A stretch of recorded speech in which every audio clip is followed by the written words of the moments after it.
जय Shrikrishna. Gita Olympiad 2025साठी हा video करत आहे. मी श्री चंद्रकांत कवडे.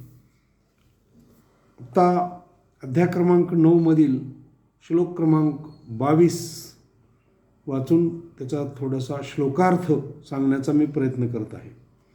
अनन्याश्चिंतयन्तो मां ये जनाः पर्युपासते तेषां नित्याभियुक्तानां योगक्षेमं वहाम्यहम्.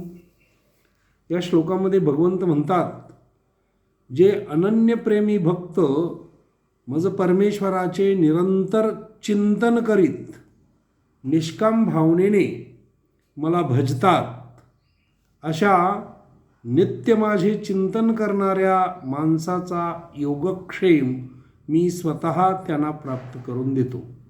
थोडक्यात,